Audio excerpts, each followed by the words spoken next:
Salvo por tua graça, envolto em compaixão,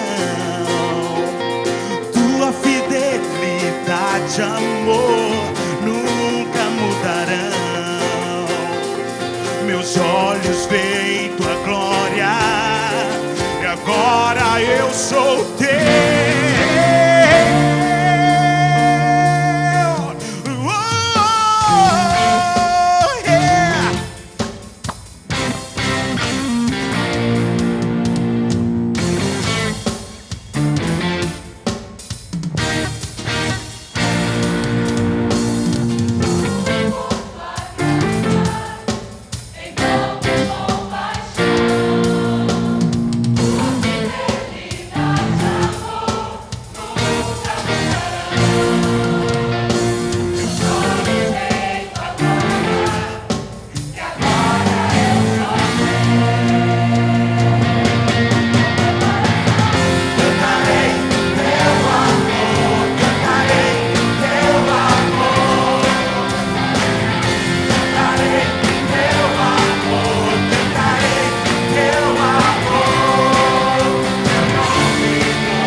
Mais alto, mais alto, mais alto que as montanhas, profundo como o mar, bem mais que os oceanos, é teu amor por mim, bem mais.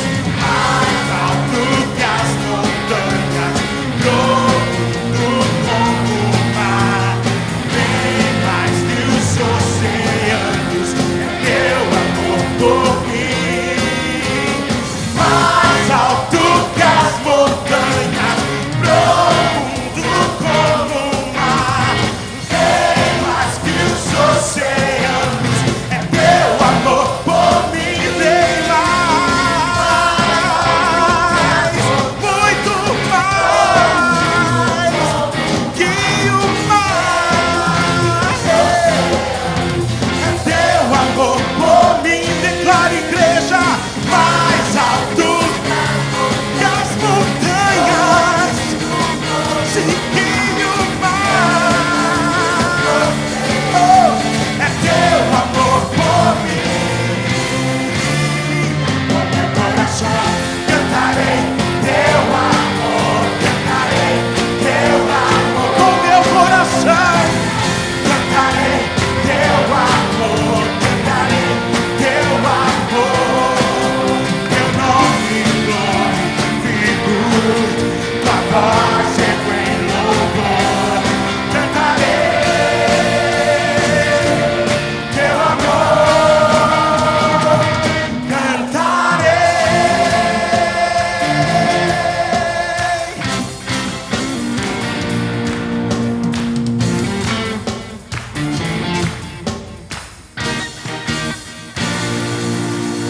que responsabilidade falar depois de vocês terem cantado tão bem, que eu não estrague tudo. Queridos, aniversário da igreja é sempre uma boa ocasião para a gente lembrar a missão da igreja. O que nós estamos fazendo aqui nessa terra? Por que Deus deixou a igreja dele aqui sobre esta terra? Qual é a nossa missão? Bom, eu poderia pensar num sem fim de frases para expressar qual é a missão da igreja, mas eu tentei ser o mais sucinto possível, para que você saia daqui nessa noite, tendo na sua mente bem claro qual é a missão da igreja. Nós existimos para quê? Duas frases. Em primeiro lugar, nós existimos para exaltar o nome do Senhor. Exaltar o nome do Senhor. Quando Jesus foi questionado sobre qual é o maior mandamento, se eu esquecer todos os outros, qual o mandamento que eu devo guardar? Então ele responde lá em Mateus 22, o versículo 37 e 38. Ame o Senhor, o seu Deus, de todo o seu coração, de toda a sua alma e de todo o seu entendimento. Esse é o primeiro e maior mandamento. Nós existimos para exaltar o nome do Senhor. E como exaltamos o nome do Senhor? Duas maneiras. Quando nós vivemos de maneira digna, nós exaltamos o nome dele. Deus tem expectativas para nós. Deus olha do céu e Deus tem no seu coração expectativas sobre nós. Deus deseja que vivamos essa vida de uma maneira adequada, equilibrada, e por isso Deus deixou sobre esta terra leis. Deus deixou mandamentos. Deus deixou a sua palavra escrita para nos mostrar como Ele quer que nós vivamos, e todas as vezes que nós vivemos de acordo com a palavra, de acordo com a Bíblia, nós estamos glorificando o nome do Senhor. Todas as vezes que nós vivemos de maneira digna, de maneira coerente com a palavra de Deus, nós estamos exaltando o nome do Senhor. O contrário também é verdade. Quando quebramos as leis, quando quebramos os mandamentos, quando não obedecemos, quando não suprimos as expectativas de Deus em relação a nós, nós estamos envergonhando o nome do Senhor. Deus do céu olha e Deus deseja nos ver vivendo esta vida de uma maneira que de fato glorifique o seu nome. Você como pai, você sabe como é. Você gostaria que o seu filho o honrasse em todas as circunstâncias, em todos os lugares. Você como pai sabe como é. Quando você chega num ambiente que você encontra seus amigos e você tem ao seu lado o seu filho ou os seus filhos, você gostaria que eles fossem coerentes com a educação que você lhes proporciona e que eles ajam de tal maneira que o seu nome seja então glorificado entre os seus amigos. Deus como pai também deseja isso. Que nós, os seus filhos, vivamos de tal maneira que as pessoas olhem para nós e digam: veja, aquele é um filho de Deus, veja, aquela é uma filha de Deus, veja como ela age, veja como ele vive, veja os procedimentos dele. Quando nós vivemos em coerência com o coração de Deus, as pessoas aplaudem Deus, as pessoas glorificam a Deus. Mas quando nós não vivemos de acordo com a palavra, queridos, quando nós contrariamos, quando nós não somos coerentes com os ensinamentos bíblicos, o coração de Deus se entristece. Quando quebramos os mandamentos, quando ignoramos as leis. E nós ignoramos as leis porque nós pensamos que as leis foram feitas, os ensinamentos da Bíblia foram feitos para estragar a nossa vida, não é verdade? Quantos de nós pensam que Deus é uma espécie de tirano que está lá no céu, querendo tirar o prazer da nossa vida? Quantas pessoas pensam que sorrir, até mesmo o fato de sorrir e se alegrar, é algo que Deus não quer? Deus nos quer sisudos, Deus nos quer sérios, Deus nos quer para baixo. Não, queridos, Deus quer nos proporcionar uma vida feliz, alegre, próspera. Deus quer que nós tenhamos regozijo em nossa alma, que nós tenhamos contentamento nessa vida. As leis da palavra de Deus não foram estabelecidas para estragar o seu prazer na vida, não. Deus quer que você tenha muito prazer, Deus quer que você tenha muita alegria, Deus quer que você tenha muita satisfação nessa vida. E como você vai encontrar isso? Vivendo de acordo com a palavra de Deus. Deus olha do céu, e de fato as suas ações são importantes diante dos olhos de Deus. Algumas pessoas pensam, bom, o que importa é o que nós cremos lá no coração. O que importa é fazer as coisas de coração. O que importa é o que o coração diz. Sim, é verdade, queridos. Afinal, o texto diz que nós devemos amar a Deus de todo o nosso coração. Mas veja, o coração é a fonte das ações. É do coração que procedem as fontes da vida. As suas ações são determinadas pelo que o seu coração sente, e o seu coração, aquilo que o seu coração sente, é determinado por aquilo que a sua mente pensa. E se a sua mente estiver contagiada, se a sua mente estiver permeada pela palavra de Deus, o seu coração será influenciado pela palavra de Deus, e as suas ações serão influenciadas pela palavra de Deus. As suas ações de fato contam. Deus se importa com aquilo que você faz. Então, querido, viva de maneira digna da palavra de Deus, e você assim estará exaltando o nome do Senhor. Para que nós existimos? Nós existimos para exaltar o nome do Senhor. Nós existimos para exaltar este nome, e quando nós vivemos de maneira digna, nós o exaltamos. Segundo, nós o exaltamos quando nós investimos nossa vida nos planos e projetos de Deus. É interessante, Deus nos projetou de tal maneira que nós podemos planejar, que nós podemos sonhar, que nós podemos ter planos. Deus nos fez assim. Deus nos fez com esse mecanismo que produz em nossa mente e coração sonhos e projetos. E todos nós os temos, não é verdade? Tolo é quem vive a vida sem ter planos, sem ter projetos. Mas interessante, Deus também tem os seus planos. Deus também tem sonhos. Deus também tem projetos. E Deus gostaria que nós vivêssemos a nossa vida de tal maneira que os sonhos e projetos dele se realizem através da nossa vida. Então, por que Deus nos deu sonhos? Então, por que Deus nos deu a capacidade de sonhar os nossos próprios sonhos? Se Ele quer que nós vivamos os sonhos dele, será que Deus é uma espécie de sádico que coloca em nós desejos para depois dizer, não quero que você viva os seus desejos, eu quero que você viva os meus desejos? Porque Deus nos deu esse mecanismo que produz sonhos e projetos em nosso coração.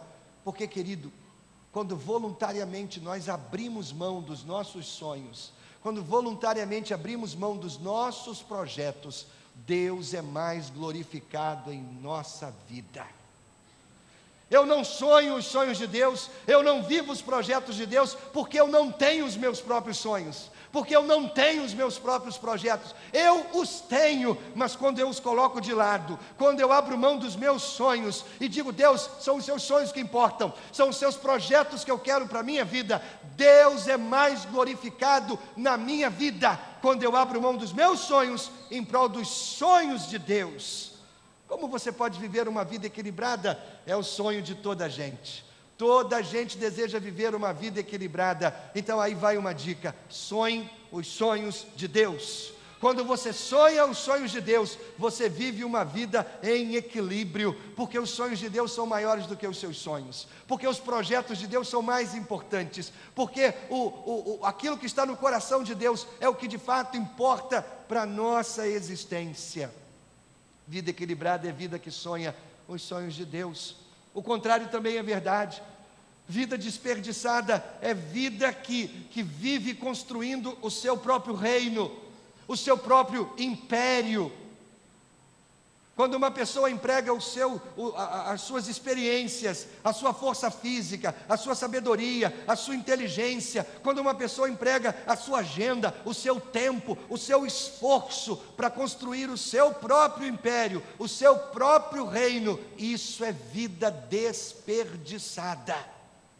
Mas pastor, o senhor não sabe, eu construí um império financeiro, eu tenho muito dinheiro, eu sou uma pessoa que com isso conquistei muito respeito entre os homens, eu sou uma pessoa que tenho pessoas que me admiram, eu sou uma pessoa que tem pessoas que me aplaudem e que gostariam de ser como eu. É verdade, existem muitos assim, mas ainda assim eu continuo afirmando: se você vive a sua vida para construir o seu próprio reino, você está desperdiçando a sua vida. Sabe por quê? Porque tudo que você faz nessa terra fica aqui nessa terra. Tudo que você constrói nesta terra está sujeito à traça, à ferrugem, ao ladrão, está sujeito a se deteriorar e se perder. Mas aquilo que você constrói para o reino de Deus, aquilo que você faz para Deus, durará eternamente. É isso que de fato vale a pena, é nisso que de fato vale a pena empregar a nossa vida, naquilo que ficará para sempre, que viverá para sempre, que estará para sempre estabelecido. O reino de Deus estará para sempre estabelecido. E quando eu sonho os sonhos de Deus, quando eu quero os projetos de Deus, quando eu invisto a minha vida para que os sonhos de Deus se realizem, eu estou trabalhando em algo muito maior do que a minha própria existência. Eu estou trabalhando em algo muito maior do que o meu próprio reino e império particular. E enquanto eu faço isso, enquanto eu invisto a minha vida no reino de Deus, acredite, Deus investe na minha vida.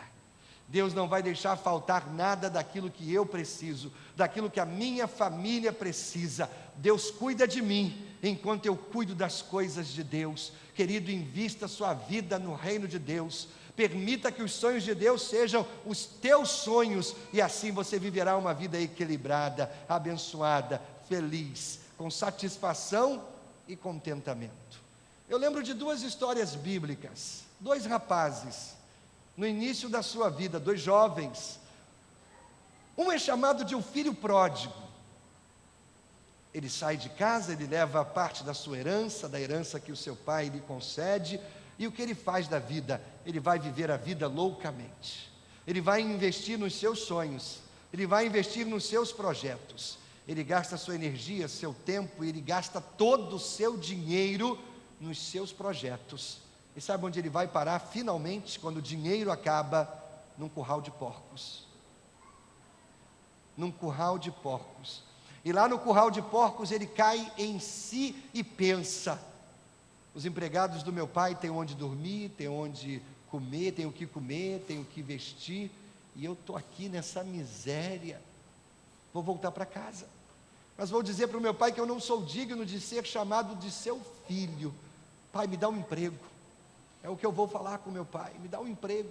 Quando ele chega em casa, o pai o abraça, o pai o beija, o pai manda trocar a sua roupa suja, o pai manda colocar uma sandália nos seus pés, repõe no seu dedo um anel com o brasão da família, e o pai diz: vamos nos alegrar, vamos dar uma festa. Esse meu filho estava perdido, voltou, estava morto, ressuscitou. Querido, viver uma vida de acordo com seus próprios planos pode dar a você muita fama, pode dar a você muita celebridade, pode trazer até algum aplauso dos outros homens, mas o fim é um chiqueiro de porcos, espiritualmente falando. Ou seja, você vai se sentir vazio e sem propósito na sua existência.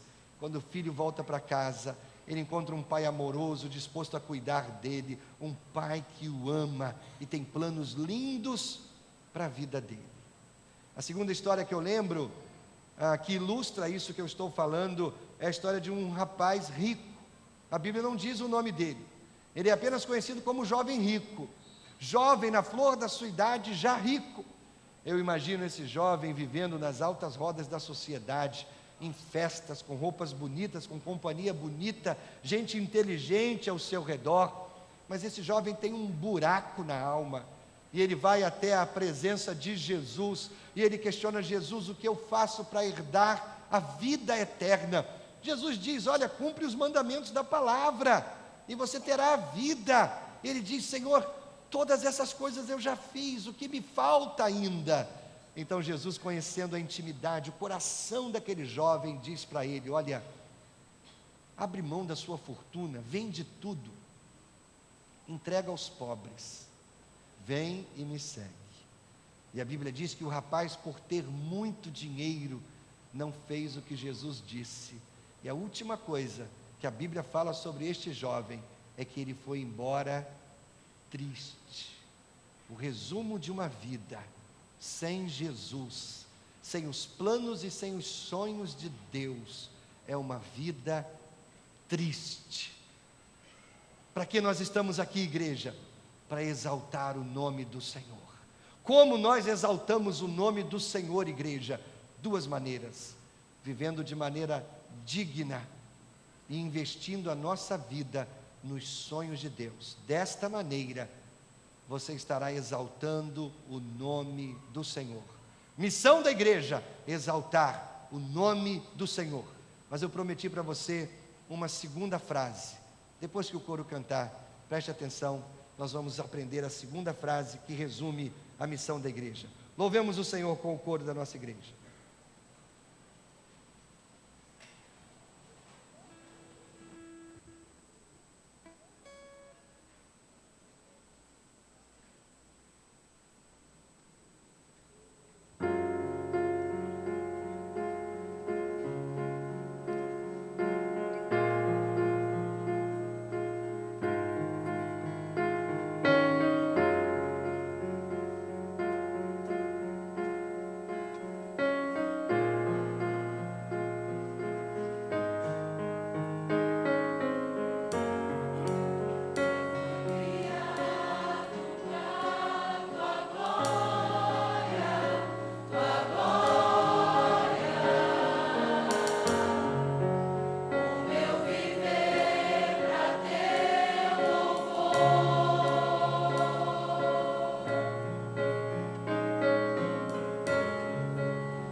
buscando respostas até encontrar o que pudesse me confortar. Perdido andei, vaguei sem ver a luz, até contemplar o amor do meu Jesus lá na cruz. Jesus morreu, ali verteu seu sangue para me salvar, me resgatou, me perdoou e me salvou ao morrer lá na cruz.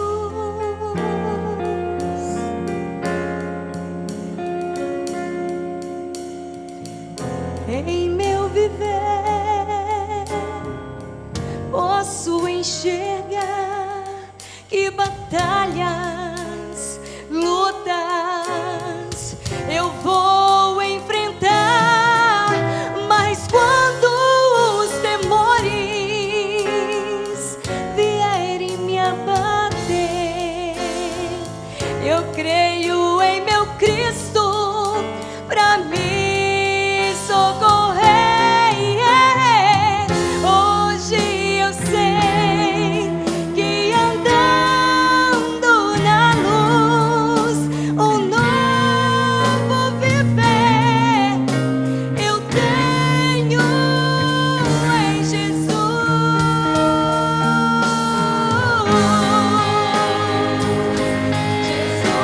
morreu,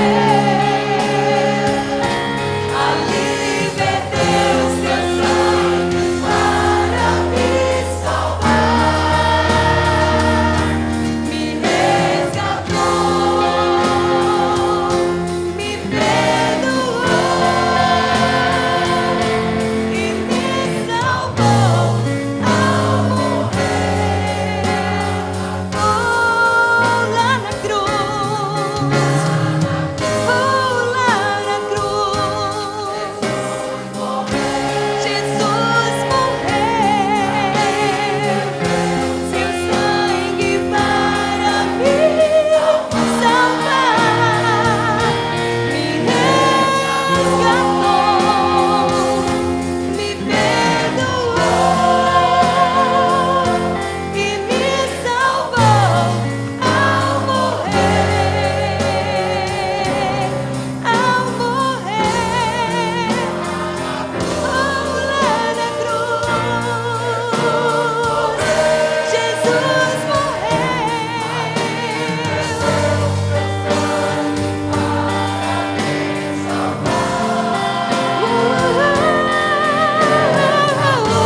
me resgatou, me perdoou e me salvou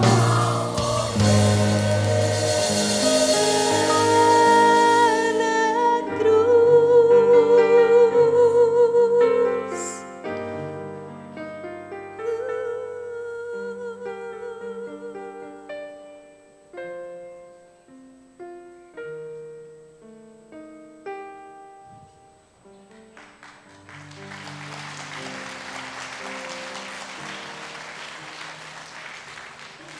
Qual a missão da igreja? Duas coisas.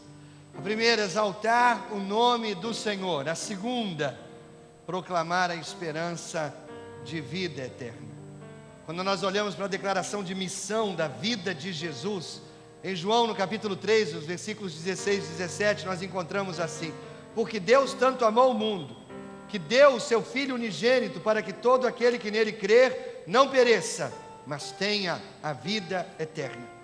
Pois Deus enviou o seu Filho ao mundo, não para condenar o mundo, mas para que este fosse salvo por meio dele. Proclamar a esperança de vida eterna. E como fazemos isso? Duas maneiras. Primeiro, Nós precisamos lembrar que existe vida após essa vida. É tão estranho dizer isso para pessoas espirituais, mas é verdade, queridos. Nós precisamos lembrar que existe vida após esta vida. Nós vivemos uma vida tão arraigados e tão agarrados às coisas dessa vida, desta terra, que parece que nós nos esquecemos que existe vida após essa nossa existência aqui. Na verdade, essa pequena existência é apenas um traço de uma vida quilométrica, de uma vida eterna. A vida aqui na terra é apenas um traço. Na verdade, depois dessa vida existem dois destinos, e apenas dois destinos, dois caminhos. A Bíblia fala do caminho estreito que leva à vida e do caminho largo que leva à perdição. A vida fala da existência eterna na presença de Deus e da existência eterna longe de Deus. A Bíblia fala de um lugar chamado céu e a Bíblia fala de um lugar chamado inferno. A Bíblia fala da vida eterna e da perdição eterna. Dois caminhos, apenas dois caminhos. Mas é claro, queridos, é menos doloroso pensar apenas no céu, não é verdade? É mais prazeroso pensar apenas no céu. Parece que algumas pessoas acreditam que por mais que elas excluam, ou o tanto que elas conseguirem excluir da sua mente, o pensamento a respeito do inferno e da perdição eterna, de fato fará com que o inferno deixe de existir. Mas isso não é verdade. Existe um inferno. A Bíblia fala desse lugar terrível, para onde milhares e milhares de pessoas estão indo agora mesmo, porque simplesmente estão vivendo a vida de acordo com seus próprios caminhos, com seus próprios sonhos, ignorando os sonhos e os projetos de Deus. Queridos, dentro de nós existe um anseio pela eternidade. Na verdade, a Bíblia diz que Deus plantou em nós o desejo pela eternidade. Eclesiastes capítulo 3, versículo 11, dá conta disso. Dentro de nós existe um anseio de viver para sempre. E Deus preparou uma vida eterna para que eu e você a vivamos. Mas, queridos, isso não é automático. Nós não vamos para o céu de maneira automática. Nós não cremos no universalismo, doutrina que prega que todas as pessoas que morrem vão automaticamente para a presença de Deus num lugar chamado céu. Não! A Bíblia é tão clara e tão enfática em deixar o ensinamento de que existe a perdição, de que existe o outro lado, de que existem aqueles que não entrarão no céu. Só Jesus pode nos conceder a vida eterna. Só Jesus pode nos conduzir à presença do Pai. Quando ele falava de si mesmo, ele se identificou para as pessoas do seu tempo. Em João capítulo 14, versículo 6, eu sou o caminho, a verdade e a vida, e ninguém vem ao Pai a não ser por mim. Ele, Jesus, é o grande intermediário entre o homem perdido e o Deus que quer salvar este homem. Esperança verdadeira só com fé em Jesus Cristo. Se você quer de fato morar no céu, se você quer de fato uma habitação na presença de Deus, creia, querido, apenas em Jesus. Receba Jesus como Senhor e Salvador da sua vida, e você terá a promessa, e não só a promessa, mas a certeza no seu coração de que você pode ter o céu e de que você terá o céu de Deus como herança depois da morte. Para que a igreja existe? Para proclamar a esperança de vida eterna. Nós somos um povo eminentemente esperançoso. Nós temos esperança de que o melhor de Deus ainda está por vir. Mas, se o melhor ainda está por vir, acredite, o pior também está por vir. O melhor para aqueles que têm Jesus como Salvador da sua vida. O pior para aqueles que rejeitaram Jesus. O melhor de Deus está chegando para a vida dos salvos, e o pior está chegando para a vida dos perdidos. Nós somos um povo esperançoso, cremos na vida eterna, cremos que a nossa vida não se resume apenas a essa existência, que existe muito mais para a gente viver, e Deus está preparando esse muito mais para mim e para você. Nós existimos para proclamar a esperança da vida eterna, e fazemos isso quando lembramos que existe vida após essa vida. Segundo, proclamamos a esperança de vida eterna quando nós anunciamos que Jesus virá, Jesus voltará a essa terra uma segunda vez. A Bíblia é tão clara também a respeito desse ensinamento. A Bíblia diz que Jesus voltará a esta terra. João capítulo 14, versículos 1 a 3. Ele diz: se eu não for, eu não voltarei, mas eu vou, e quando eu for, voltarei. Mateus capítulo 24 e 25, Jesus dá vários sinais que antecederão a sua segunda vinda a esta terra. Mas querido, não se engane. Quando Jesus veio há 2000 anos atrás, Ele veio anunciando paz entre o homem e Deus. Ele veio anunciando reconciliação entre o homem rebelde e perdido com o Deus amoroso dos céus. Mas a segunda vinda de Jesus será marcada pelo julgamento. Ele virá julgar toda a terra. Eu e você vivemos um tempo de graça, um tempo em que é anunciado a toda a gente: a reconciliação está aberta, o tempo de entrar na presença de Deus está sendo concedido à raça humana, e sábio é aquele que, ao ouvir a palavra de Deus, abre o seu coração e permite que Jesus se torne dono, Senhor, Salvador de sua vida. Quando Jesus voltar uma segunda vez a essa terra, Ele voltará com julgamento. A palavra de Deus diz que Ele virá repentinamente. Assim como o raio corta os céus, Ele virá repentinamente. Quando mal pensarmos que Ele virá, Ele estará vindo. A trombeta está à boca do arcanjo, e ele tocará a trombeta, anunciando a volta, a vinda de Jesus. Você está preparado para isso? Igreja, nós existimos para anunciar, para proclamar a esperança de vida eterna, e o nosso coração deve se alegrar com essa expectativa da vinda, da volta de Jesus. A qualquer momento, a qualquer tempo, Ele pode vir, e Ele quer encontrar a sua igreja preparada para receber. Nós, igreja do Senhor, devemos nos alegrar nessa esperança bendita da segunda vinda de Jesus. Mas os opositores de Deus que se cuidem, porque o julgamento de Deus virá. Sim, nós anunciamos um Deus todo amoroso. Sim, nós anunciamos um Deus que é Salvador e que é Pai. Mas não se engane, esse mesmo Deus também é justiça, é retidão.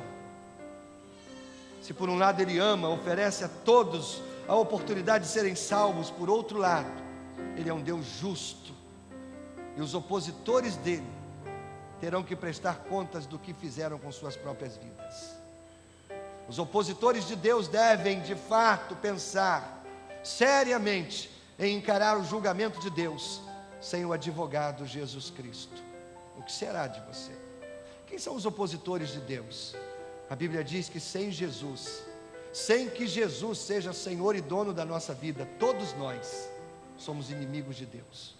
Todos aqueles que vivem de acordo com a sua própria cabeça, de acordo com seus próprios planos e projetos, estão em oposição aos planos e projetos de Deus, em rebelião frontal contra o próprio Deus. A igreja existe para anunciar e proclamar a esperança de vida eterna, e fazemos isso quando lembramos que existe vida depois dessa vida, e quando anunciamos que Jesus virá a essa terra uma segunda vez. Nós, igreja do Senhor, nos alegramos com essa esperança bendita. Um dia nos encontraremos com Ele no céu de Deus, e com Ele gozaremos as delícias do paraíso. Você está preparado? Se Jesus hoje vier, ou se Jesus hoje chamar você para uma prestação de contas, você está pronto? Me alegro na esperança que habita meu coração, de que em Cristo eu estou quite com Deus. Você já acertou suas contas com Deus? Ele virá uma segunda vez.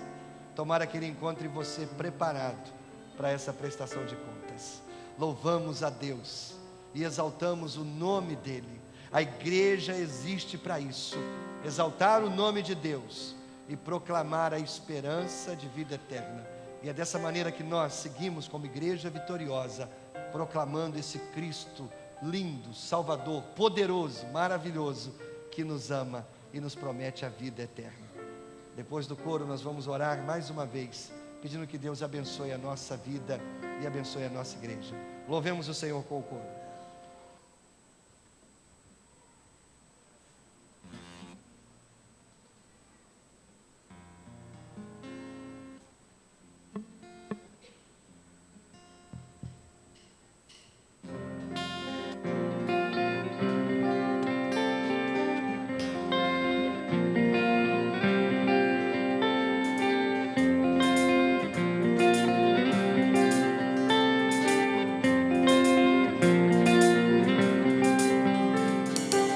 Os céus se abrem, sobre as nuvens descerá, sim.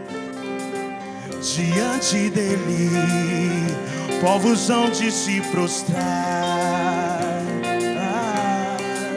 e todos nós levantaremos ao soar da trombeta, todos juntos estaremos.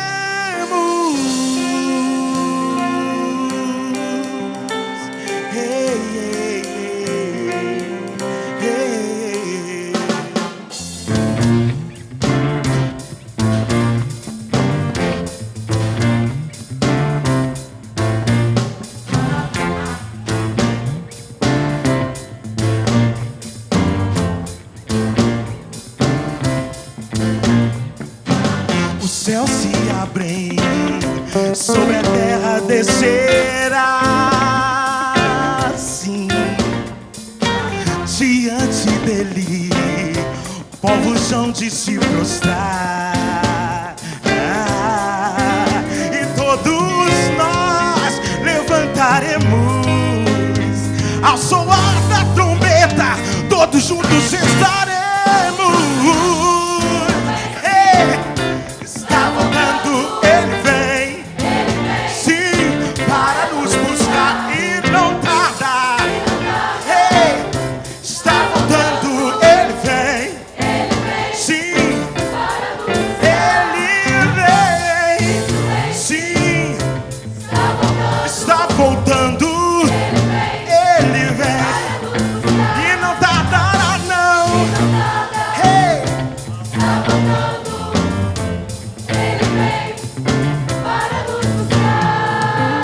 Os céus se abrem, sobre as nuvens descerá, assim. Diante dele, povos hão de se prostrar, oh, e todos nós levantaremos ao soar da trombeta, todos juntos estaremos. Ele vem, está voltando, para nos buscar. Ele vem, não tarda não, não. Está voltando, ele vem, ele vem, ele vem, ele vem, ele vem, está voltando, ele vem para nos buscar e não tarda, não. Ele está voltando, sim, para nos buscar. Eu vou cantar e vocês repetem, ok? Ok? Então tá jóia.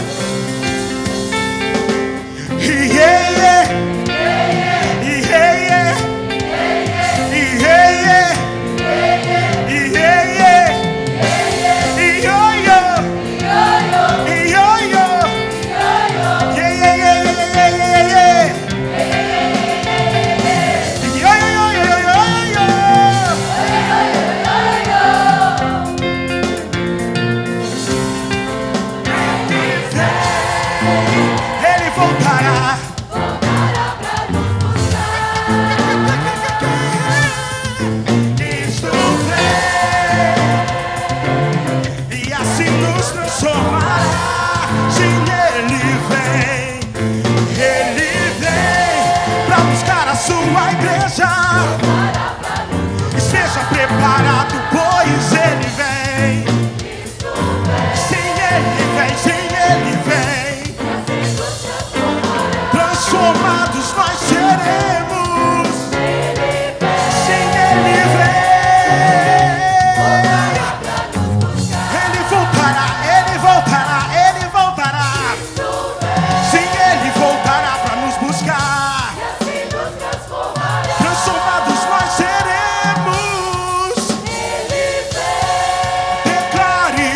igreja voltará pra nos buscar. para te buscar, para me buscar. Ele vem, Tu sim, ele vem, sim, ele vem. vem, nos transformará.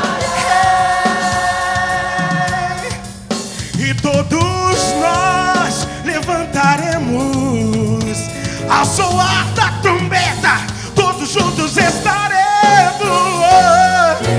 Ele vem, está voltando, sim, para me buscar, para te buscar.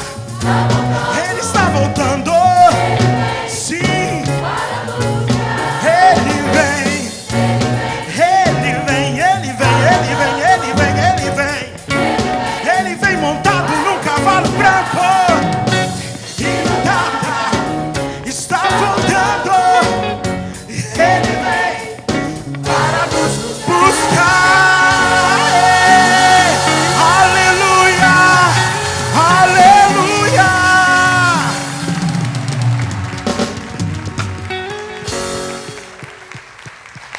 Amém, amém. Podem tomar assento.